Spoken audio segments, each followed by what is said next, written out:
परम संत सदगुरु कबीर साहब जी की वाणी है।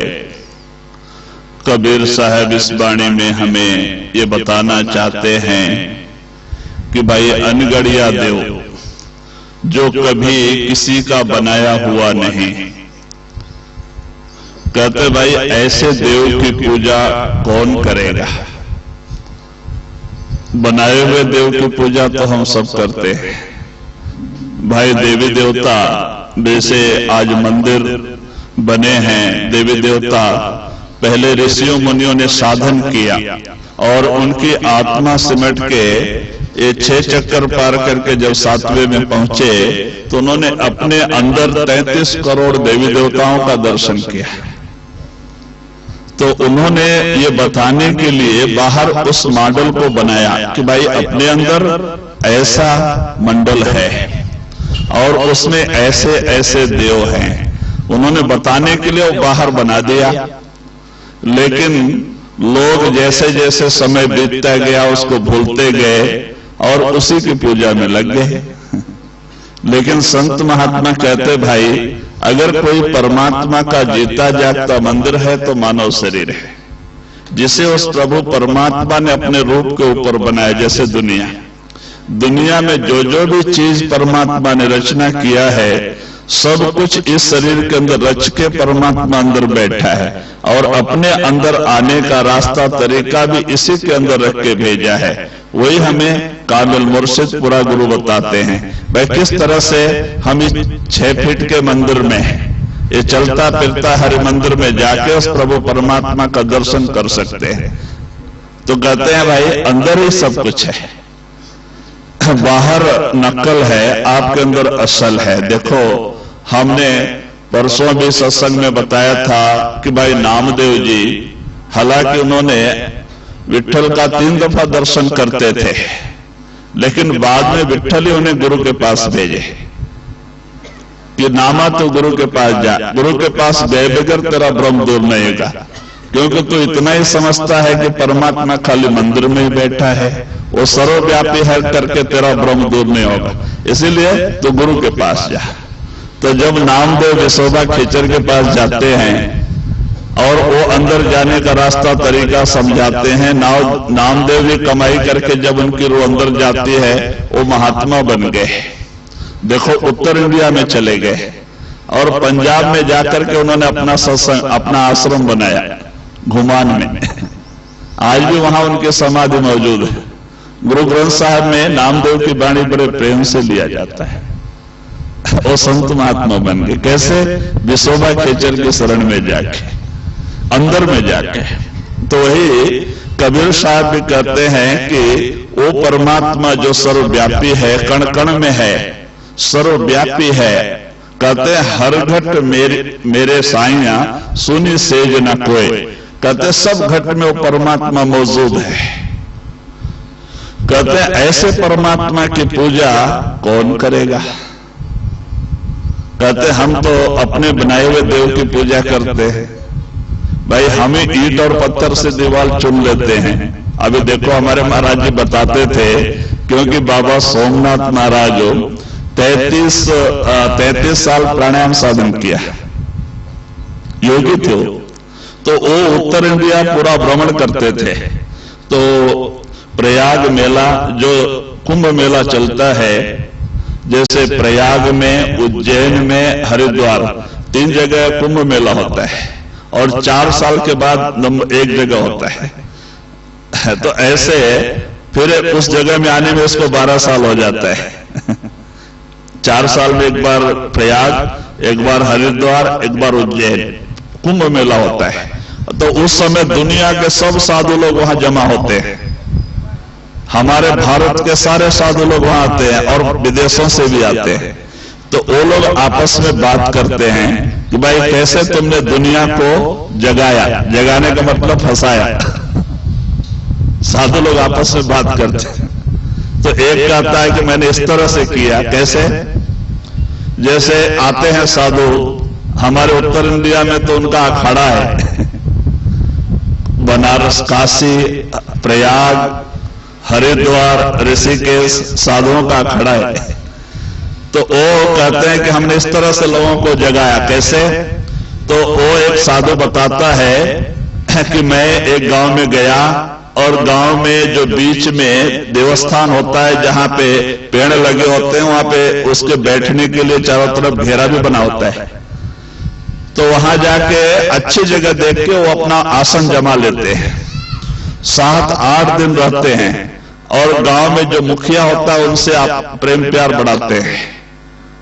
तो धीरे धीरे क्या करते हैं, वो आने के समय एक मूर्ति भी लेके आते हैं, शिव का होवे, हनुमान का होवे, कोई हो एक लेके आते हैं और उस मूर्ति को रात रात वहां जो 2-4 दिन बैठने के बाद में उसी पेड़ के थोड़ा दूर पे ऐसा खोद के गाड़ देते हैं 2 फीट अंदर में, और उसको लेवल करके उसी पे बैठते हैं 1 हफ्ता 10 दिन। तो जब घास उगाती है तब वहां से चले जाते हैं, तब तक वो गांव में मांग के सबसे परिचय करते हुए घूमते रहते हैं। जब घास उगाती है तो वहां से चले जाते हैं, फिर 4-6 महीना छोड़ के आते हैं, फिर उसी जगह बैठते हैं। तो उसी जगह बैठ के और रात को जब वहीं पे सोते हैं तो 2-3 दिन बीतने के बाद में एक दिन सवेरे उठ के प्रधान, जो गांव का प्रधान होता है, उसको कहते हैं कि महाराज आज मैं सोया था तो जो मूर्ति गाड़े, जैसे हनुमान की मूर्ति गाड़े हैं, तो कहते हैं हनुमान ने आज हमें दर्शन दिया। हम सोए थे रात को तो हनुमान जी हमारे ध्यान में आए और कहा कि मैं इस पेड़ के पास में हूं, मुझे खोद के निकालो। तो लोग क्या कहते हैं, चलो प्रधान क्या करता है, 2-4 आदमी मजदूर को लेके, भाई रम्मा लेके आओ, फावड़ा लेके आओ, ये लेके आओ, चलो खोदेंगे। जब वहां आते हैं तो साधु कहते नहीं नहीं, महाराज ने कहा है पहले 2 कमरा बनाओ, मंदिर तैयार करके फिर निकालो। तो फिर क्या करते हैं, लोग चंदा निकालते हैं और वहां पे एक मंदिर और एक जो मंदिर का पुजारी उसके रहने के लिए एक कमरा इस तरह से बना देते हैं। और बनाने के बाद में जब वहां खुदाई होती है तो वहां पे मूर्ति मिलती है, क्योंकि वही रखे होते हैं और मूर्ति तो मिलती ही मिलती है। तो लोगों के अंदर ये भावना आ जाती है कि देखो कितना अच्छा महात्मा है, जब इनके ध्यान में देव आके बोला तो ये कुछ अच्छा महात्मा ये है, तो लोग उनको इज्जत देने लग जाते हैं और वहां उस गांव में वो अपना प्रभाव बना लेते हैं और इस तरह से उनका पेट का काम चलने लग जाता है। तो कुछ दिन वहां पे रह के फिर दूसरे गांव में जाते हैं और इसी तरह से कहते हैं भाई एक नया नया मंदिर और नया नया जगह बढ़ते ही जाता है। तो वही आप कहते हैं भाई ऋषियों मुनियों ने बताने के लिए बनाया मंदिर कि भाई ऐसे हमारे अंदर है वो मंडल, और वहां पे ऐसे ऐसे देव आपके अंदर हैं 6वें मंडल में, 6वें लोक में। आप अंदर जाके उनका दर्शन कर सकते हो।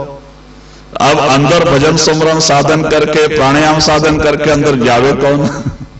फिर धीरे धीरे लोग उसी बाहरी जो उन्होंने मॉडल बनाया था और बताने के लिए देव रखा था, उन्होंने अंदर का देव देख के बनाया था और लोग बाहरी पूजा में लग जाते हैं। तो वही आप कहते हैं भाई जो परमात्मा सर्वव्यापी है वो कभी अवतार लेके आता नहीं, वो कहाँ है? अनामि में है और उसने ये सारी दुनिया बनाई है, वो कभी अवतार लेके आता नहीं। और उस देव की पूजा का इशारा कबीर साहब देते हैं जी। गणे देव को सब कोई पूजे, नित्य लावे सेवा, पूर्ण ब्रह्मा अखंडित स्वामी, ताको न जाने भेवा। तो कहते भाई जो पूर्ण ब्रह्म है, सर्वव्यापी है, कहते हैं कि उसके बारे में पता नहीं लोगों को। लोग बाहरी जो कि हम लोगों ने ईंट और पत्थर से मंदिर बना लिए, मस्जिद बना लिए, उसमें लाके देव रख दिए, उसकी पूजा तो करते हैं प्रेम प्यार से, उसके आगे प्रसाद भी रखते हैं और बड़े भावना से श्रद्धा से पूजा करते हैं लोग। ऐसी बात नहीं। क्यों करते भाई? करते भाई जो सच्चे देव के बारे में जानकारी ना होने से। तो संत महात्मा हमें वो सच्चाई का होका देते हैं कि आप अंदर आ जाओ, 2-2.5 घंटे रोज भजन सुमरन करो, 9 दरवाजे छोड़ के 10वें में आओ, आपकी तीसरी आंख खुल जाएगी, आपको सच्चाई का पता लग जाएगा। भाई वो परमात्मा जो सर्वव्यापी है वो भी आपके अंदर ही है। देखो मीराबाई 30 साल कृष्ण का आराधना किया, कोई कम नहीं किया, लेकिन जब रविदास मिले और उसने भजन सुमरन करके अंदर गई, मीरा मस्तानी दीवानी बन गई। गंगा स्नान के लिए जाके रविदास का सत्संग मिला तो मीरा छत्रानी होकर रविदास के शरण में चली गई। रविदास चमार थे, उनको अपना गुरु बनाया, लेकिन संत महात्मा थे। तो बाद में उनके बताए रास्ते पे शब्द अभ्यास किया, मीरा की रूह अंदर गई। जब गुरु प्रकट हो गया तो मीरा मस्त हो गई। और मीरा ने अपने भजन में लिखा है, पायो जी मैंने नाम रतन धन पायो, वस्तु अमोलक दे मेरे सदगुरु कृपा कर अपनायो। और जगह कहती है कि मोहे लागी लटक गुरु चरणन की। मीरा दीवानी बन गई। भाई कैसे? सब नाम प्रकट करके अंदर जाके, और जहां भी वो सत्संग होता था वहां जाके मीरा गुरु के प्रेम में नाचने लगती थी, जो राणा को अच्छा नहीं लगा। तो राणा ने क्या किया, मीरा को बहुत समझाया कि तो छत्रानी रानी होके लोगों को बीच में नाचती है, अच्छा नहीं लगता, हमारा इज्जत खराब होता है। लेकिन मीरा तो होश हवास में नहीं थी, उसकी रूह तो अंदर गई थी, उसके अंदर गुरु और शब्द नाम प्रकट था। तो कहते हैं इसलिए राणा ने बहुत समझाया मीरा माने ने। तो राणा ने मारने का ख्याल किया, जहर का प्याला घोल के और दासी के हाथ में देके भेजा कि जा मीरा को दे, लेकिन उसको अपने गुरु के ऊपर प्रेम है, गुरु चरणामृत कह के देना। तो जब वो दासी जाके कहती है कि राणा ने तुम्हें गुरु चरणामृत भेजा है, तुम पीना चाहिए, तो मीरा ने बड़े प्रेम से लेके गुरु चरणामृत कहते ही पी गई, जहर अमृत बन गया। ऐसे भी मीरा नहीं मरी। तो उन्होंने क्या किया, जंगल से एक विषैला सांप पकड़ के लाके, जो कभी आदमी देखा ना हो, विषैला सांप, और सोने के पिटारी में बंद करके, ताला बंद करके, चाबी दासी के हाथ देके भेजा, जाओ मीरा को देना कि राणा ने तुम्हें सोने का हार भेजा है, और दरवाजा बंद करके एकांत में पहनना। जब दासी ले जाके देती है, मीरा जाती है कमरे में, दरवाजा बंद करके, जब वो चाबी से ताला खोल के पिटारी खोलती है, सांप खड़ा हो जाता है कि काट लेगा, जंगली सांप है, काट लेगा, मीरा मर जाएगी। बहुत जहरीला सांप था। तो वो सांप खड़ा हो गया खाली फुफकार के। तो मीरा ने बड़े प्रेम से पकड़ के उसको अपने गले में डाल दिया, क्योंकि हार है।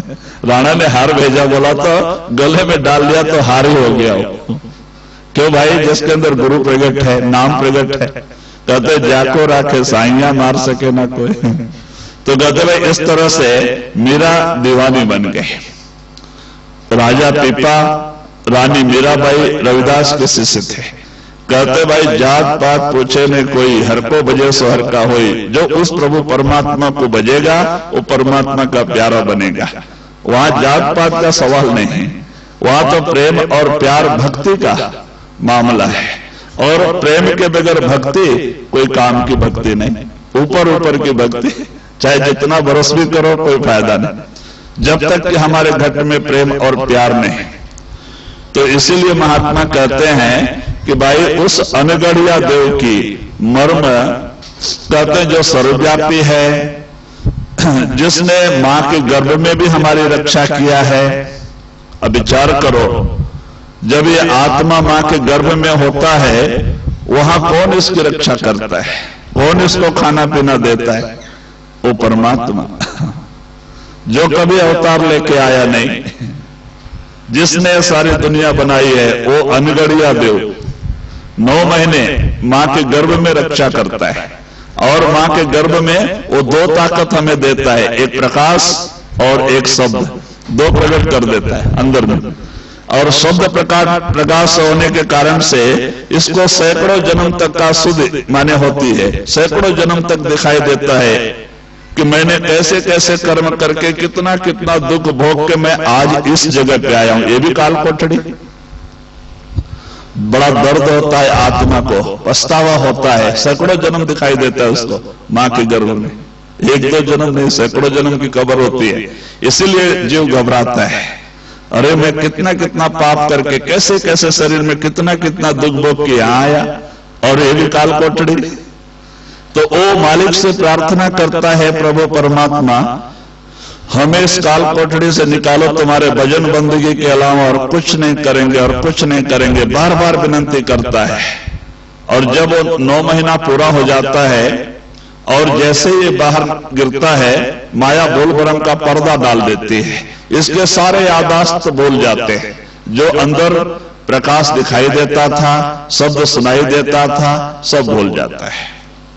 और इसीलिए वो आत्मा रोती है, बच्चा रोता है, मैं कहां आ गया, मैं कहां आ गया, मेरा अनुभव कहां चला गया। कहते जैसे जैसे दूध पीने लगा बोल ब्रह्म बढ़ते गया, खाना खाने लगा बोल ब्रह्म बढ़ते गया, फिर कुटुंब परिवार के लोग भी इसे बोल ब्रह्म में डाल दिए, तुम्हारा नाना है, तुम्हारी नानी है, तुम्हारा दादा। ये वो परमात्मा को जो जबान दे के आया था वो पूरा भूल ही गया। जो सेकंड सेकंड में कहता था तुम्हारे भजन बंदगी के अलावा और कुछ नहीं करूंगा, कुछ नहीं करूंगा, सब भूल गया।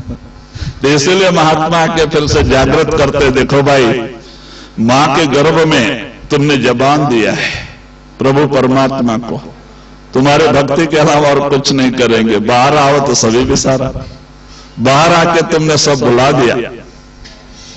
इसीलिए जब हम उस प्रभु परमात्मा को भूल गए, वो भी हमसे दूर हो गया। आज देखो हम तकलीफ उठाते हैं, मुसीबत उठाते हैं, हम उसी परमात्मा के बच्चे हैं। ये आत्मा परमात्मा का अंश है, लेकिन वो परमात्मा हमारी मदद नहीं करता है। क्यों? उसको भूल जाने से। अगर उसका याद बना रहे, वो परमात्मा हर समय हमारी मदद करे, हर जगह हमारी मदद करे, हम जो मांगे वो दे। भाई जो मां के गर्भ में बगैर आधार के हमारा आधार बना, और बाहर निकलने के पहले हमें कुटुंब परिवार दिया, धन दौलत दिया, घर मकान दिया, खेती गृहस्थी दिया, नौकरी धंधा दिया, सब कुछ दे के भेजा, उसी को बुला दिया। जिसका खाते हैं उसी को बुला दिए। तो इसीलिए कहते हमें ये दुख और ये मुसीबत ये भोगनी पड़ रही है। इसका परिणाम क्या हो जाता है? नरकों की सजा, 84 का जेल खाना, बड़ा लंबा दुख का समुद्र में आत्मा जाके गिर जाती है। 84 का जेल खाना कोई कम नहीं है, बड़ा लंबा दुख।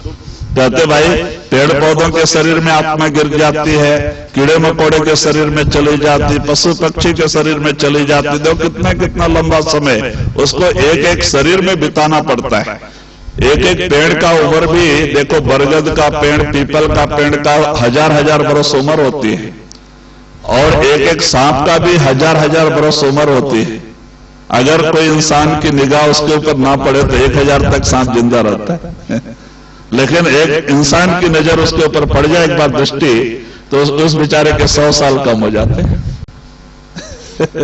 तो सांप भी सवेरे उठ के अपने इष्ट देव सूर्य की आराधना करते हैं। सांप वो सवेरे उठ के उस सूर्य देव को नमस्कार करके प्रार्थना करते हैं कि हमारे सामने कोई मानव ना आवे, मानव ना पड़े, क्योंकि इनकी दृष्टि पड़ गई तो बेचारे के 100 साल खत्म हो गए, कम हो जाता है। 10 आदमी की दृष्टि पड़ गई तो कोई पत्थर डाल देता, छोटे उम्र में भी मर जाता है बेचारा। 10 आदमी देख लिया तो उसके 1000 वर्ष खत्म हो गए। देखो ऐसा हाल, बताओ एक एक शरीर में 100 साल, 50 साल बीतते जावे, 84 लाख शरीर है, फिर मानव शरीर आने में कितना लंबा समय बीत जाता है। तो ये नर नारायणी शरीर है, मानव शरीर परमात्मा ने क्यों दिया है? अपनी आत्मा के उद्धार के लिए, परमात्मा के भक्ति के लिए। अपना पेट पालन, कुटुंब परिवार पालन पोषण पशु पक्षी भी कर लेते हैं, खाली इतने में इतना अमूल्य समय बर्बाद कर गए, तो हमारे उनमें क्या फर्क है? कहते नहीं भाई, ये नर नारायणी शरीर है, ये नर से नारायण बनने का समय है। परमात्मा ने इसमें अपना सारा खजाना रख के आप खुद अंदर बैठा है, आप अंदर जाके उसको पा सकते हो। देखो जो लोग वहां अंदर गए, तुकाराम जी, नामदेव, सकुबाई, जिन लोगों ने भी भक्ति किया अंदर गए, कबीर साहब, गुरु नानक, रविदास, मीराबाई, जो भी अंदर गए वो परमात्मा के बन गए। परमात्मा उनका बन गया। परमात्मा ने हर समय उनकी संभाल किया। वो जो भी कुछ चाहे परमात्मा ने दिया। तो इसीलिए उसको भूल जाने से परमात्मा नाराज हो जाता है। आज सुख दुख में हमारी मदद नहीं कर पाता है। अगर उसका याद बना रहे तो वो सुख में भी दुख में भी उसका सुमरन हम करते रहें, वो जरूर हमारी मदद करता है। वो कुल मालिक है, वो करता और धरता है। उसको अपने आत्मा की फिक्र है, लेकिन हमें उसको बुला देते, वो भी हमें छोड़ देता है। जी। 10 अवतार निरंजन कहिए, स्व अपना नहीं होई, ये तो अपने करनी भोगी, करता और ही कोई। तो वही कबीर साहब जी कहते, भाई जो 10 अवतार हो गए वो भी अपने अपने कर्मों के कारण से, क्योंकि जो शरीर में आएगा कर्म करेगा, उस कर्म को भोगने के लिए फिर इनको दुनिया में आनी पड़ती है। और इसी तरह से 10 अवतार हो गए। अब देखो रामा अवतार में जब उन्होंने पेड़ के आड़ लेके बाली को मारा और बाली गिर गया, जब राम सामने जाते हैं तो बाली पूछता है कि महाराज, मैं आपका शत्रु और मेरा भाई आपको मित्र, ये कैसे? मैंने क्या बिगाड़ा आपका? आपने मुझे क्यों मारा? कहते नहीं, तूने ऐसा काम किया, ये किया, वो किया, तो पापी है, पापी को मारना धर्म है। कहते भाई हमारा भाई भाई का झगड़ा है, आप कौन होते हो मारने वाले? तो राम को जवाब देने को नहीं हुआ। कहते भाई ये कर्जा हो गया और इस कर्जे को कृष्णा अवतार में हम कर्जा चुकाएंगे, ऋण देंगे। फिर कृष्णा अवतार में हो गया ना, कर्जा हो गया। और फिर कृष्णा अवतार में जब महाभारत समाप्त हो गया और आप जाकर के पांडवों को भेज दिया, भाई जाओ हिमालय में गल के मर जाओ। महाभारत हुआ राज्य के लिए, लेकिन राज्य किसी का नहीं हुआ, क्योंकि ये अवतार इसलिए हुआ था कृष्णा अवतार निरंजन का कि भाई द्वापर युग समाप्त और कलयुग आना था। और जो द्वापर युग में बड़े बड़े सूरवीर प्रतापी योद्धा थे, कहते हैं कि वो कलयुग में नहीं रह सकते थे और उनका नाश भी करना बहुत जरूरी था। और इसीलिए कृष्णा अवतार लेके आपको आना पड़ा और आपके आके अंदर अंदर ही महाभारत की योजना बनाई कृष्ण ने, अंदर अंदर, और अंदर अंदर बना के सबको लड़ाया। और देखो जब अर्जुन को मोह पैदा होता है, धनुष बाण नीचे रख देते हैं, क्या कहते हैं? उनको सब अपने है, तो अपने नजर कैसे नहीं आएंगे? कहते भाई अपने लोगों को मार के राज्य लेकर हमें क्या करना, जब अपने लोग ही नहीं रहेंगे, ये राज्य में नहीं चाहिए। सच बात है, कोई गलत बात नहीं। जब अपने रिश्तेदार, अपने कुटुंब परिवार, अपने लोग ही नहीं रहेंगे तो राज्य लेके हम क्या करेंगे अकेले? नहीं चाहिए बोले। तब कृष्ण ने क्या किया? अब तो गड़बड़ हो रहा है। जिस काम के लिए उन्होंने इतना प्रयत्न किया था फीका पड़ रहा है। मेन पार्ट अर्जुन को दिया अपना ताकत अर्जुन को दिया है और वही धनुष बाण नीचे रख रहा है। तब उन्होंने शुरू कर दिया कि भाई जो तुम्हें दिखाई दे रहे तो पहले ही मरे हुए हैं लोग, तुम्हें तो नाम मात्र के लिए खड़ा किया है। और फिर शुरू कर दिया, कहते हैं तुम्हें पाप नहीं, कर्म नहीं, धर्म नहीं, करने कराने वाला मैं हूं, और ऐसा वैसा बोल के हो गया महाभारत। जब महाभारत खत्म हो गया फिर क्या कहते हैं? तुम्हारे कुल का तुम्हें नाश करने के कारण से कुल पातक लग गया आपको, अश्वमेध यज्ञ करके और पाप धोना। अश्वमेध यज्ञ करके अब बताओ पाप अश्वमेध यज्ञ करने से कैसे जाएगा? क्योंकि जो और कोई बचा खुचा है उसमें मालूम हो जाता है, बल्कि अश्वमेध यज्ञ, अश्वमेध यज्ञ भी किए। फिर क्या कहते हैं? बस अब कलयुग आने वाला है और ये जो कि सूरवीर योद्धा कलयुग में नहीं रह सकते, आप लोग जाओ हिमालय में गल के मर जाओ। तो अर्जुन कहते हैं, अर्जुन कृष्ण के बड़े भक्त थे अर्जुन जो है जब सैया पे सोते थे तो उनके रोम रोम कृष्ण कृष्ण कृष्ण का जाप करते थे, उनका सुमरन इतना पक्का था। एक बार अर्जुन से मिलने के लिए नारद आए और अर्जुन सैया पे सोए हैं और उनका सुमरन इतना पक्का है कि रोम रोम सब कृष्ण कृष्ण कृष्ण का जाप कर रहा है, सारे रोम रोम से आवाज आ रही कृष्ण कृष्ण, इतना सुमरन पक्का था अर्जुन का। कृष्ण का सच्चा भक्त था वो। तो वो देख के समाधि अवस्था में अर्जुन को पड़ा हुआ देख के नारद बैठा, इसकी भी समाधि लग गई। शिव पार्वती आए घूमते घूमते नारद को ढूंढते, कहा है अर्जुन के पास गया है, तो वहां आ गए शिव पार्वती और आए, वो भी अंदर गए तो देखते हैं कि अर्जुन और नारद का दोनों का समाधि लगा है और अर्जुन के रोम रोम से कृष्ण कृष्ण का जाप हो रहा है, तो आप दोनों भी बैठे, वो लोग समाधि मस्त है। कहते भाई उतना पक्का सुमरन। देखो सको भाई को जला देते हैं ना तो फिर वो क्या कहते हैं विष्णु लक्ष्मी को भेजते ना, जाओ उसका कोई हड्डी पड़ा हो मशान में से लेके आओ, उसको जला के फिर जाएंगे। तो लक्ष्मी का परेशान हो गए, कहते महाराज मशान में तो कितनी हड्डियां पड़ी होती, कैसे पता लगे वो सकुबाई की हड्डी है। कहते उस हड्डी को लेके कान पे लगाओ, उसमें रंगा रंगा रंगा रंगा रंगा जाप होता होएगा, वही सकुबाई की हड्डी जमा करके लेके। अब लक्ष्मी गई, अब मशान में जहां जलाया गया था बची हुई हड्डियां उठा के कान में लगाती है, जब आवाज नहीं आती फेंक देती है, दूसरा उठाती है। कितना घंटे 2 घंटे में 2-4 हड्डी मिली तो उसको लेके आई वो। तो फिर विष्णु ने जो सकुबाई बन के बैठे थे, उन्होंने वादा किया था तू जा दर्शन करके आ, तू आने तक तेरा काम मैं संभालूंगा, सकुबाई बने थे। तो बाद में वो जब हड्डी लेके आई तो उसी को रट के और मंत्र के बल पे फिर सकुबाई को जिंदा किया और फिर उसको उसकी जगह पे रख के और आप दोनों लक्ष्मी और विष्णु अपने धाम को गए। तो कहते भाई भक्ति बड़ी ऊंची चीज है। तो भक्त का रोम रोम सुमरन रूप हो जाता है, उसके रग रग में सुमरन रम जाता है, हड्डी हड्डी में भी सुमरन रम जाता है। अगर उसको जला दो तो राख में भी सुमरन का आवाज आता है। माने ऐसा सुमरन होए तो भक्त बनता हो। नहीं कहते छिन्न में चढ़े और छिन्न में उतरे होए, 8 पहर भी ना रहे प्रेम कहावे सोए। 1 सेकंड में प्रेम का रंग चढ़ गया और दुनिया की हवा लगी तो प्रेम का रंग उतर गया।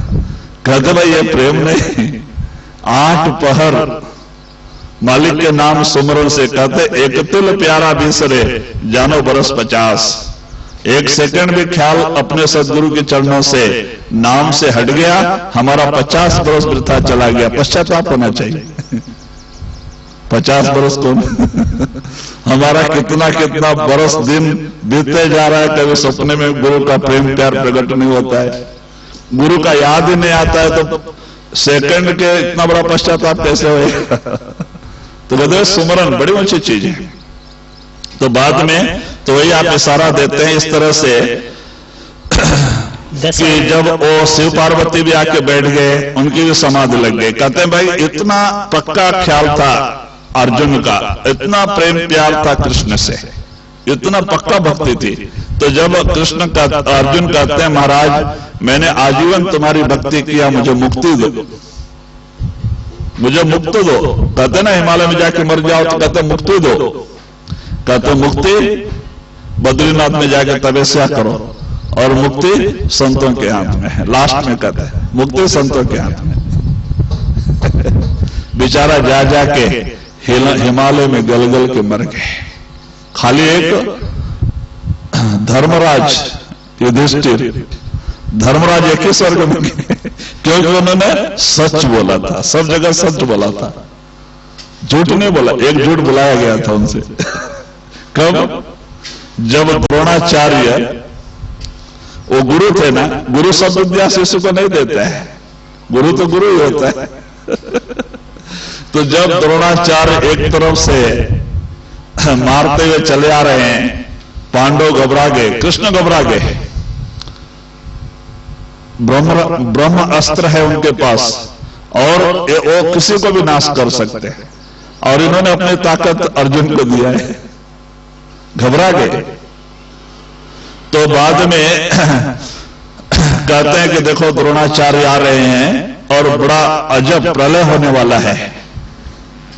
तो कहते हैं कि भाई बोलो। और पंच पांडव में सब लोग थोड़ा बहुत झूठ बोलते थे, खाली धर्मराज झूठ नहीं बोलते थे। गुरु को पता होता है क्योंकि उन्होंने उनको सिखाया था, तो इसीलिए कोई बोलेगा तो मानेंगे नहीं, धर्मराज बोलेगा तो मानेंगे। बोल के कृष्ण धर्मराज के पास जाके कहते हैं देखो अब तो प्रलय होने वाला है, बोलो अश्वत्थामा मरो।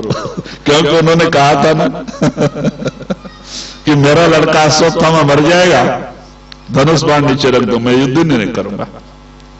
और उनको मारने का कोई दूसरा तरीका नहीं था, इसलिए बोलते हैं तुम बोलो। वो बोलते हैं महाराज राज मिले या ना मिले मैं तो झूठ नहीं बोलूं। वो धर्मराज धर्म का अवतार था उनका, वो कैसे झूठ बोले, मिले या ना मिले हम तो झूठ बोलेंगे। तो बाद में बड़ा गजब हो गया है, तो बाद में कहते हैं कि ये तो झूठ बोलेगा नहीं।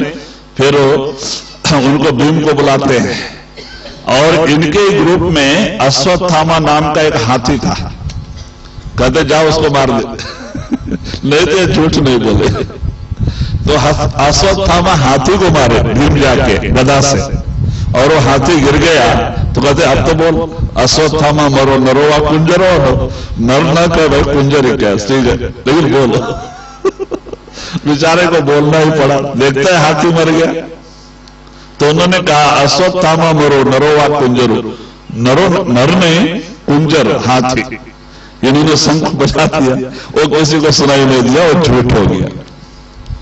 इनकी जिंदगी में एक झूठ हो गया। और इसीलिए जब ये स्वर्ग को जाने लगे तो धर्मराज जो न्याय करता है वो इन काला कुत्ता बन के इनके पीछे पड़ा, भाई तुमने भी झूठ बोला है, तुम्हें भी नरक की हवा खानी है, तुम स्वर्ग कैसे जाओगे, पीछे पड़ा काला कुत्ता बन के।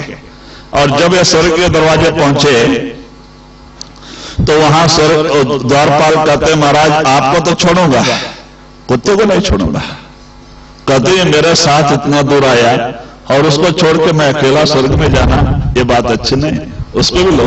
कहते नहीं, अगर आप उसको लेते हो तो आपको भी नरक में लेके जाएगा, नरक में जाना पड़ेगा। तो कहते हैं नरक में जाना मंजूर है लेकिन उसको छोड़ना मंजूर नहीं। तो वो काला कुत्ता ही उनको नरक में लेके जाता है, क्योंकि वो धर्मराज था, वो लेके जाता है नरक तक। देखो इनको नरक का मुंह देखना ही पड़ा लास्ट को, एक झूठ बोलने से, एक झूठ बोलने से। तो इसीलिए कबीर साहब कहते हैं ना, साच बराबर तप नहीं और झूठ बराबर पाप, जाके हृदय साच है ता हृदय प्रभु आप। जिसके अंदर साच है वहां परमात्मा का वास है, और जहां झूठ है कहते हैं झूठ से बड़ा कोई पाप नहीं और सत्य से बड़ा कोई तपस्या नहीं। और इसीलिए गुरु भक्ति थोड़ा कठिन होता है। कबीर साहब कहते हैं ना, गुरु भक्ति अति कठिन है, जो खाड़े की धार, तलवार की धार जैसा, बिना साच पहुंचे नहीं, महा कठिन व्यवहार। कहते एक सत्य के बगैर गुरु भक्ति में हम कामयाब नहीं हो पाते, हम झूठ बोल के कभी अंदर नहीं जा सकते, यही फर्क है। इसीलिए हमारा भक्ति आगे बढ़ नहीं पाती कि हम झूठ को नहीं छोड़ते। जब तक सच रूप नहीं होंगे, हमारा आचार विचार व्यवहार सच रूप नहीं होगा, तब तक हमारी रूहानी सफर स्टार्ट नहीं हो सकता, हमारी गुरु भक्ति सफल नहीं होगी। इसीलिए तो कहते हैं भाई गुरु भक्ति अति कठिन है, जो खाड़े की धार, तलवार की धार जैसा, बिना साच पहुंचे नहीं, महा कठिन व्यवहार, बगैर सत्य के वहां पहुंचा नहीं जा सकता। क्योंकि देखो हम जो वहां पहुंचा है उसको क्या कहते हैं, सतगुरु, और जो वहां बैठा है उसको क्या कहते हैं, सतपुरुष। और जो वहां से शब्द सतपुरुष के अंदर से निकल के जो शब्द आया है उसको क्या कहते हैं? उसको भी सतनाम कहते हैं, वही सतनाम है। और जो वहां उस नाम से मिला है उसको सतगुरु कहते हैं। और वो शब्द से, सतनाम और शब्द से जोड़ देने से हमारा भी नाम सत्संगी पड़ गया। अब तो सत्य का आचरण करना ही पड़ेगा, सत्य के बगैर आपका काम बनने वाला नहीं। अगर नरकों में जाना है, झूठ बोले, यमदूत डंडे मार मार के खींच के लेके जाएंगे। झूठ से बड़ा कोई पाप नहीं और सत्य से बड़ा कोई तपस्या नहीं। इसीलिए कठिन है गुरु भक्ति, कि बगैर सच के हम अंदर जा नहीं सकते, दरवाजा नहीं खुलेगा। इसीलिए थोड़ा कठिन होता है भाई। इसलिए हमें आचार विचार व्यवहार बदलना पड़ेगा, बदलना पड़ता है, नहीं तो काम नहीं बनेगा। इसीलिए आप इशारा देते हैं कि देखो, एक झूठ बोलने के कारण से धर्मराज को भी, युधिष्ठिर को भी नरक की हवा खानी पड़ी, नरक में जाना ही पड़ा। जाके फिर स्वर्ग में गए, वहां उनकी एक उंगली गल गई, एक उंगली गल गई एक झूठ बोलने से। बहुत कठिन है जी। ब्रह्मा विष्णु महेश्वर कहिए, इन सिर लागे काई, इन्हीं भरोसे मत कोई रहियो, इन मोती ना पाई। तो वही आप कबीर साहब जी कहते हैं, ब्रह्मा विष्णु महेश्वर कहिए, इन सर लागे काई। ये भी कर्म के अंडर में है, ये कर्म से रहित नहीं, इनको भी ड्यूटी है। ड्यूटी कर्म करना ही पड़ता है। ड्यूटी क्या?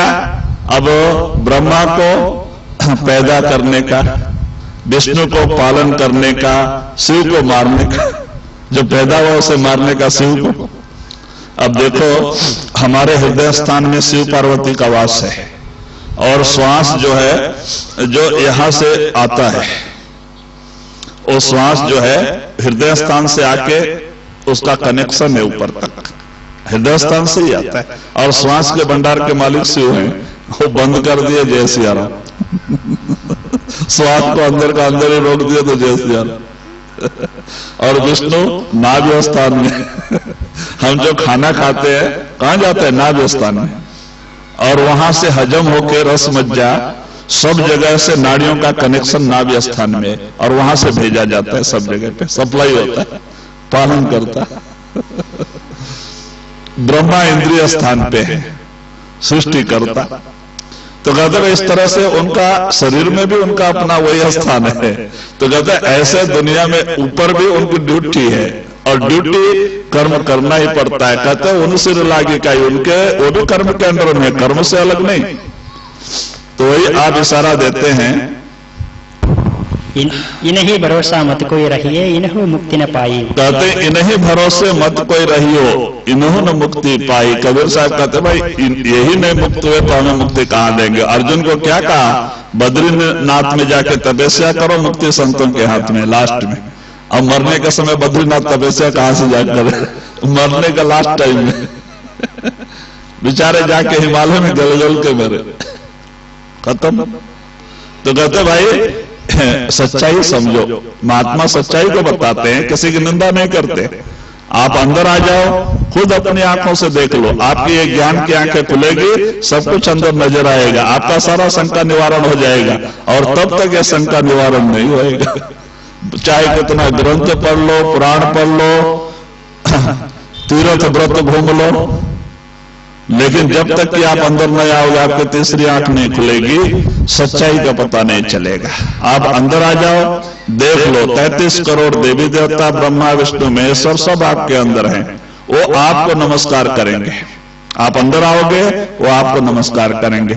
अभी हमें उनको नमस्कार करनी पड़ी है। आप अंदर आ जाओ, वो आपको नमस्कार करेंगे कि धन्य है वो आत्मा। क्यों? वो बंधन में है, वो 6वें मंडल को छोड़ के ऊपर नहीं जा सकते, वहीं पे बैठक है उनकी, और वहां से जीवों का अपना कारोबार संभाल रहे हैं। लेकिन एक आत्मा जीव अपने सदगुरु की कृपा से सतलोक पहुंच जाता है। और इसीलिए वो नमस्कार करते हैं कि धन्य है आत्मा जो कि हमसे भी ऊपर जा रही है, और वो नमस्कार करते हैं। तो महात्मा कहते भाई सच्चाई आप अंदर आके ही पता चलेगा। अभी तो कुछ लोगों को बुरा भी लग जाता है कि देवी देवताओं के शायद संत निंदा करते हैं। संत निंदा नहीं करते, सच्चाई को बताते हैं। आप अच्छे तरह से सच्चे दिल माने मन से बैठ के विचार करें, आपको अभी तो पता नहीं चलेगा। जब आप भी कहीं संतों के पास जाओगे और भजन सुमरन करोगे, आप भी अंदर आ जाओगे, तो आपको भी सच्चाई का पता लग जाएगा। आपका सारा शंका समाधान हो जाएगा। सच्चाई क्या है जी? जोगी जति तपी सन्यासी आप में लड़िया, कहे कबीर सुनो भाई साधो, शब्द लखे सोई तरिया। तो वही आप इशारा देते हैं, जोगी जपी तपी सन्यासी आपस में ही सब लड़िया। देखो ऋषियों मुनियों का भी आपस में प्रेम प्यार नहीं होता है, वहां भी विरोध होता है। एक को देख के एक को लड़ाई झगड़ा तैयार हो जाते हैं। देखो जब हर एक ऋषि, क्योंकि वो प्राणायाम साधन करते हैं ना, अहंकार बढ़ जाता है कि हमने इतना साधन किया, हमारी रोज सहस्त्रदल कमल में पहुंच गए, ब्रह्म में पहुंच गए, रिद्धि सिद्धि प्रकट हो गई, अहंकार आ जाता है। और इसीलिए वाद विवाद करते, लड़ाई झगड़ा करते घूमते, अहंकार के नशे में। दीनता नम्रता नहीं आती, अहंकार बढ़ते जाता है। देखो जब गोरखनाथ पूरा योगी बन के तपस्या करके हिमालय से निकले और आए, तो पहले काशी में आए, बनारस में, क्योंकि बनारस जो है साधु संतों का अखाड़ा है। तो बनारस में आके उन्होंने क्या किया, स्वामी रामानंद आश्रम के सामने त्रिशूल गाड़ के, और त्रिशूल का जो ऊपर का भाग होता है नोकीला, उसके ऊपर आसन लगा के बैठ गए। त्रिशूल के ऊपर नोकीले पे आसन लगा के बैठ गए और रामानंद स्वामी को चैलेंज किया कि आओ मेरे शास्त्रार्थ करो, मेरे प्रश्न का जवाब दो, नहीं तो आश्रम छोड़ के भाग जाओ। क्यों? अहंकारी है ना भाई। अब वो बेचारा अपने आप पड़ा हुआ है, उसके पास जाके लड़ाई झगड़ा करने की क्या जरूरत? अहंकार, साधन का अहंकार। और रामानंद जो है मानसिक पूजा करते थे। मानसिक पूजा का मतलब स्नान नहा धो के बैठ के मन में कोई फोटो और मूर्ति नहीं, मन में ही संकल्प के जरिए राम सीता लक्ष्मण को बिठाना, उनको स्नान कराना, तिलक गंध लगाना, कपड़ा पहनाना, किरीट पहनाना, माला पहनाना, सब मन से। हम ये कर रहे, वो कर रहे, संकल्प से, मन से। वो मानसिक पूजा कहते उसको। और रामानंद मानसिक पूजा करते थे लेकिन सच्ची, तो उनकी भी रूह सहस्त्रदल कमल पहुंची हुई थी, वो भी रिद्धि सिद्धि थी उनके पास, लेकिन ये ब्रह्म में पहुंचा हुआ था। इनका स्टेज ज्यादा था गोरखनाथ का, ये योगेश्वर था, और उनका जो है सहस्त्रदल कमल तक की पहुंच थी। इष्ट देव की पूजा करके घबरा गए, तो उन्होंने अपने शिष्यों से कहा भाई क्यों लड़ाई झगड़ा करना, ये योगी है, कहीं श्राप दे देगा, चलो ये आश्रम नहीं और आश्रम से ही गट्टर बांधो चले जाएंगे। ब्राह्मण थे वो, लड़ाई झगड़ा नहीं करना चाहते थे, बोले चलो दूसरी जगह चले जाएंगे। गट्टर बिट्टर बांध रहे थे तो कोई शिष्य भाग के जाके कबीर साहब को सूचना दिया। कबीर साहब तो गृहस्थ आश्रम में थे और कपड़ा बुन करके बेच के अपना गुजारा करते थे। तो कहते हैं कि महाराज गुरुदेव आश्रम छोड़ के जा रहे हैं, क्योंकि उन्होंने भी रामानंद को ही गुरु बनाया था लोगों को बताने के लिए। तो कबीर साहब को बड़ा बुरा लगा, उन्होंने संदेश भिजवा दिया कि महाराज को कहो जाना नहीं, मैं आता हूं उससे वाद विवाद करने को, मैं आता हूं। कबीर साहब की छोटी उम्र थी और आप आए धागे का एक हुंडा लेके, देखा ये बड़े गुस्से में था, अभी श्राप देने वाला था, काफी समय हो गया कोई आया नहीं, श्राप देने वाला ही था। इतने में कबीर साहब आके नमस्कार किए, बोलता अरे तू कौन है? तो उन्होंने क्या किया, अपना धागे का जो हुंडा था, बंडल, उसको ऊपर फेंक दिया, उनसे 10 गुना ऊपर फेंक दिया और उसके ऊपर जाके बैठ गए। ये तो आधार के ऊपर बैठा है, इसको तो जमीन से लगा हुआ लोखंड का आधार है और उनको बगैर आधार का वो धागे का बंडल के ऊपर जाके ऊपर बैठ गए। कहते भाई पूछो, दोनों का चर्चा चालू हो गया, शास्त्रार्थ 8 दिन चला, वो भी कोई कम नहीं था। वो पूछते गया, ये जवाब देते गए, वो पूछते गया, जवाब देते गए, 8 दिन चला और बाद में वो हार गया। तो कहता आप सिद्धि में, तो सिद्धि में मैं गुप्त होता हूं, मुझे पकड़ो। तो वो सिद्धि में क्या किया, गोरखनाथ जी, वो कमंडल में पानी था ना, वो कमंडल में पानी बन गए। क्योंकि जो योगी लोग हैं, अब देखो सहस्त्र कमल में भी जाओ, रिद्धि सिद्धि प्रकट होगी, 5 तत्व से अलग नहीं हो सकते। रिद्धि सिद्धि 5 तत्व के अंदर ही रिद्धि सिद्धि चलती है, बाहर नहीं। सिद्धि इतना ही 5 तत्व के अंदर ही।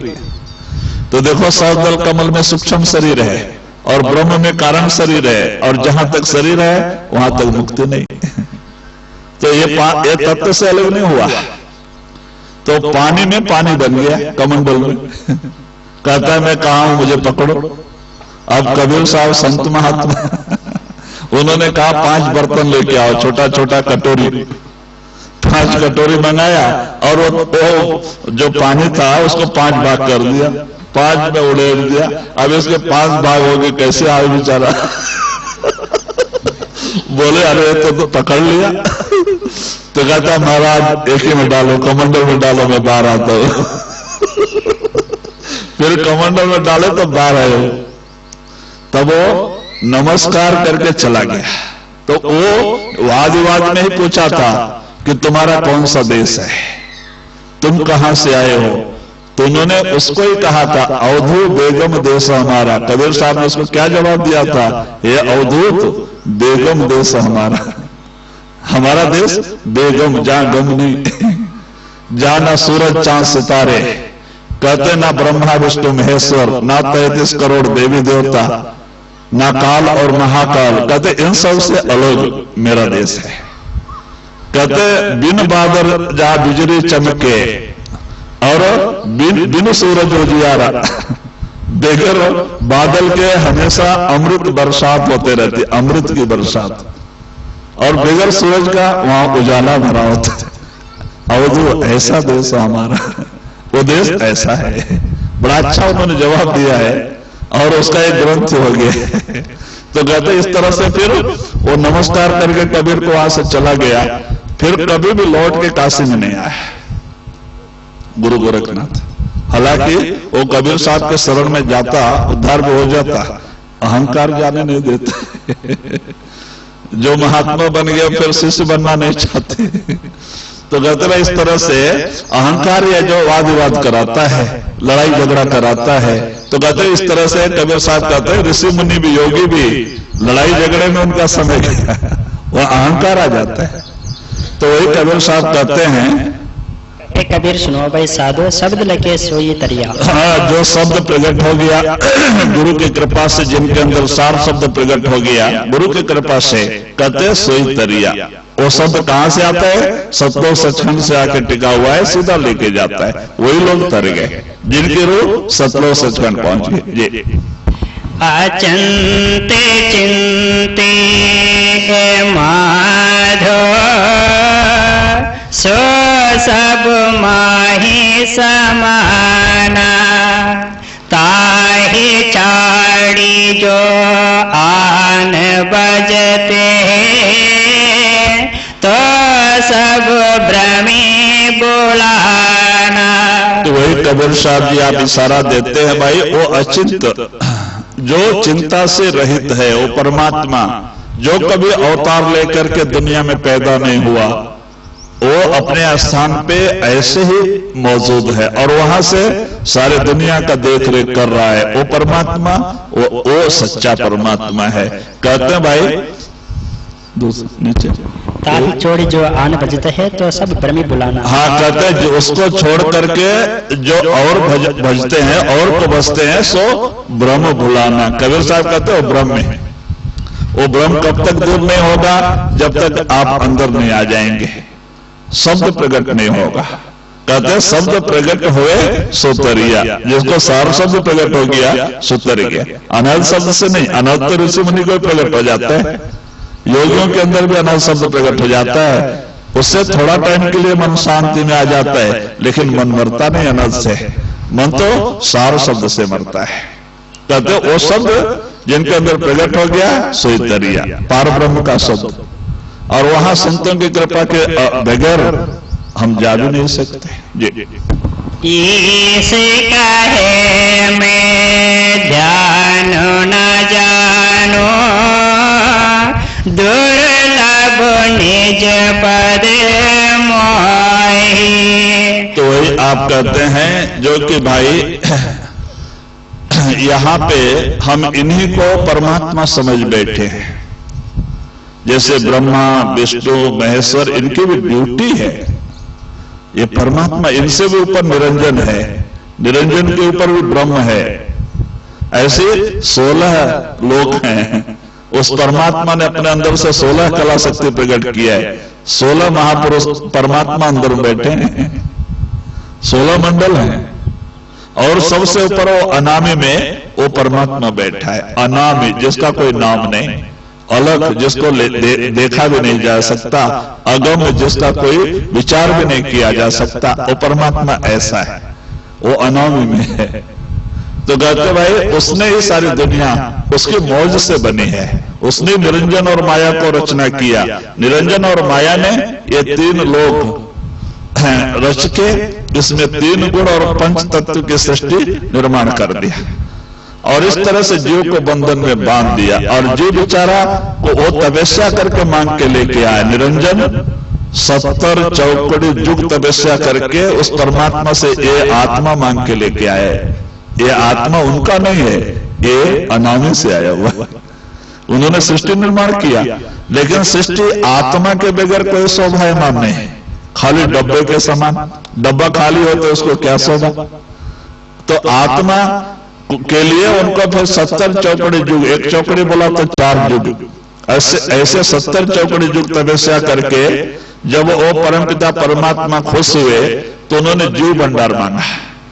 तो सतपुरुष ने क्या किया, छोटा सा जीव भंडार जो महाशून्य के गर्भ में था उन्होंने निरंजन को दिया और कहा तुम अकेले से रचना होने वाला नहीं। तो और एक कला शक्ति प्रकट किया, ज्योति। पहले निरंजन अकेला था, तो कहा तुम दोनों मिलकर जाकर रचना करो। वो भी परमात्मा के अंदर से आई माया ज्योति। तो वो ज्योत और निरंजन वो दोनों मिलकर जीव भंडार लेके नीचे उतरे और रचना करना था। तो लेकिन तपस्या निरंजन ने किया था, ज्योति ने नहीं। ज्योति तो परमात्मा ने साथ मिलकर रचना करने के लिए 2 ताकत भेजी थी। तो बाद में निरंजन ने सारा प्लानिंग ज्योति को बताया अपने स्थान पे आके कि तू इस तरह से रचना कर, लेकिन मेरा भेद तू किसी को बताना नहीं, मेरा भेद तू किसी को बताना नहीं। और आप सब प्लानिंग बता के ज्योति को, ज्योति का मतलब माया, आदि शक्ति माया, उसी को ज्योति कहते हैं अंदर में। तो दोनों इस तरह से उसको प्लानिंग बता के आप जाके श्वेत शून्य में भजन बैठ गया, निरंजन जाके भजन बैठ गया। और ज्योति ने क्या किया, जीव भंडार लेके वहां से नीचे उतरे, सहस्त्र कमल से नीचे उतर के झंझरी द्वीप में बैठ के रचना स्टार्ट किया। तो पहले ज्योति ने इन जीव भंडार में से 3 अंडा तैयार किया और 3 अंडे से 3 को निकाला, रजो तमो सत्तो, ब्रह्मा विष्णु महेश्वर। रचना माया ने किया। पहले 3 अंडे से 3 को निकाला, ब्रह्मा विष्णु महेश्वर को पहले माया ने बनाया। अब ये 3 और माया 4 हो गए। अब इन चारों ने मिलकर 84 लाख शरीर की रचना कर दिया, जिसमें 30 लाख प्रकार के पेड़ पौधे शिव ने बनाए, 27 लाख प्रकार के कीड़े मकोड़े विष्णु ने बनाए और 14 लाख प्रकार के पक्षी, 9 लाख प्रकार के पानी में रहने वाले जीव ये 2 माया ने बनाए। आज सकते और 4 लाख प्रकार के पिंड से पैदा होने वाले 9 महीना में ये ब्रह्मा ने बनाए। इस तरह से 84 लाख खान शरीर तैयार हो गए। अब उस माया ने क्या किया, इन तीनों को ड्यूटी दिया। माया ने पैदा किया तीनों को और तीनों को ड्यूटी दिया, विष्णु को पालन करने का, शिव को संहार करने का, जो मरता है तो ब्रह्मा को फिर पैदा करने का। अब देखो, जो हम कर्म करते हैं उसी कर्म के अनुसार ब्रह्मा विधि बना देता है, उसमें घटा बढ़ा नहीं सकता है। हम जो भी कुछ कर्म करते हैं उसी कर्म के अनुसार ही ब्रह्मा विधि बना सकता है, अपनी मर्जी से कुछ घटा बढ़ा नहीं सकता है। उतने में भाई वो ड्यूटी है उनकी, उतना है, आगे बढ़ा घटा नहीं सकता है। लेकिन कहते हैं संत कर्म की रेख पे संत मारे मेघ, कर्मों को भी संत चेंज कर देते हैं। है भी ऐसा। एक अज्ञानी जीव जो संतों के शरण में चला जाता है और प्रेम प्यार से भजन सुमरन करता है, कितने जन्मों के कर्म काट देते हैं संत अपनी दया से, और जल्दी मन की सफाई हो जाती है, रूह अंदर आने लग जाती है। नहीं तो हम कितना बरस 1000 बरस प्राणायाम साधन तपस्या करें तो भी कर्म काटना मुश्किल है। तो कहते इसीलिए कर्म की रेख पे संत मारे मेघ, संतों का अधिकार है, क्योंकि वो नामदान देने के समय जीवों को अपना बना लेते हैं, उनका अधिकार चलता है। फिर और इनका अधिकार नहीं है। काल कंपाउंड से वो आत्मा अलग हो गई है, उनका डिपार्टमेंट चेंज हो गया, गुरु डिपार्टमेंट हो गया है। लेने के लिए लास्ट मरने के समय लेने के लिए गुरु आता है, यमदूत नहीं आने देता है। भाई जब मरने के समय यमदूत ही आना होता तो गुरु के पास जाने की क्या जरूरत है। लेने के लिए गुरु अब खुद आ पाता है, तो इसीलिए उनका डिपार्टमेंट चेंज हो गया। अब और उस डिपार्टमेंट से हमें क्या लेना देना। कहते भाई संतों के से लेना देना और संतों से व्यापार। कहते हमारा व्यापार, हमारा लेना देना संतों से। तो कहते भाई इसलिए जब से हम गुरु के पास जाते हैं क्या चाहिए, हमारा सब कुछ गुरु नाम का रूप होके हम दुनिया कारोबार करें, हमारी जवाबदारी गुरु के हाथ में है। कहते भाई उसके हाथ में है, और वो जो करे सो होए, वो जो करेगा वो होगा। तो इसीलिए कहते भाई उसका दिया हुआ सुमरन करते हुए आप चलते जाओ, जो होनी है वो अटल है, और इससे आपके अंदर बड़ा परिवर्तन लाएगा। आपके भाग्य को भी संत बदल देते हैं। तो इसीलिए जीव जल्दी चढ़ाई कर जाता है, अंदर आ जाता है, उसकी तीसरी आंख खुल जाती है। जो ऋषियों मुनियों के इतना 60-60 हजार वर्ष तपस्या करके भी ऋषि मुनि 6वें 7वें मंडल तक पहुंचे। आज गुरु के कृपा से एक शिष्य प्रेम प्यार लेके, अगर अनुराग लेके भजन अभ्यास करे तो जल्दी ही अंदर आ जाता है, जल्दी ही कामयाब हो जाता है। कितनी बड़ी दया संत करते हैं। तो भाई इसीलिए आप इशारा देते हैं इसका है मैं ध्यान न जानो, दुर्लभ निज पदे मोहि। तो वही आप कहते हैं भाई इस जो है शिव भी बहुत कोशिश किया उस प्रभु परमात्मा को समझने के लिए ध्यान बैठ के, लेकिन वो उनको भी वो अनुभव नहीं हो पाया। तो कहते भाई उस मालिक से मिलना बड़ा दुर्लभ है। बगैर संतों के वसीलों से ये आत्मा वहां पहुंच नहीं पाती है। ब्रह्मा आज भी ध्यान में ही बैठे हैं, लेकिन उसका लेस अंश मात्र भी अभी तक पता नहीं है किसी को। कहते हुए बड़ा कठिन है जी। रंचक करुणा कारण के सो, नाम धरण को तो ही कहा धो सब दे, कहा थे आवे हर फिर कहा समाई। तो वही कबीर साहब जी कहते हैं भाई इस तरह से वो परमात्मा का नाम दयाल करुणा में, कहते हैं ना राधा स्वामी दयाल की दया कहते हैं, वो दयाल है, उसका नाम दयाल है। और त्रिलोकी का मालिक है, उसका नाम काल है। निरंजन का नाम ही काल है और उस मालिक का नाम दयाल है, वो दयाल है। लेकिन कैसे के ऊपर दया करता है? दीन दयाल, जो दीनता नम्रता लेकर के भक्ति में आगे बढ़ता है उसके ऊपर वो दया करता है। देखो साहूकार दयाल और ऐसा वैसा दयाल नहीं, दीन दयाल, जो दीन होकर के परमानंद के रास्ते पे चलता है उसको मालिक जरूर मिलता है।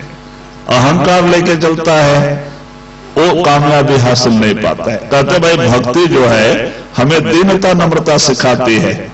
भक्ति में बढ़ने का मतलब ये होता है अगर ये अंदर जाता है, गुरुमुख है, तो उसके अंदर दीनता नम्रता आती है। वो सबको अपने से बड़ा समझता है, सबकी इज्जत करता है, सबसे प्रेम प्यार करता है। कहते हैं कि सबसे छोटा से छोटा बन के रहता है। संतों की यही विशेषता है। और कुल मालिक होके भी सबको इज्जत देते हैं, सबसे प्रेम प्यार करते हैं और अपने को सबसे छोटा समझते हैं। तो कहते हैं दीन दयाल, उसका नाम ही दीन दयाल है। जो दीनता नम्रता लेके उसके शरण में जाता है उसको वो जरूर मिल जाता है। वो दयाल है, दाता है और कुल मालिक है जी। कहाँ जा सब दे कहाँ थे आवे, हर पेड़ कहाँ समाई। तो वही आप कहते हैं जो शब्द हमारे अंदर धुनकार दे रहा है वो कहां से आ रहा है? एक तो शब्द दो तरह के हैं, एक वर्णात्मक शब्द और दूसरा ध्वन्यात्मक शब्द। ये शब्द कहां से आ रहे हैं? अभी हम बोल भी रहे हैं, शब्द कहां से निकल रहे हैं और कहां समा रहे हैं? ये भी आकाश में चले जा रहे हैं।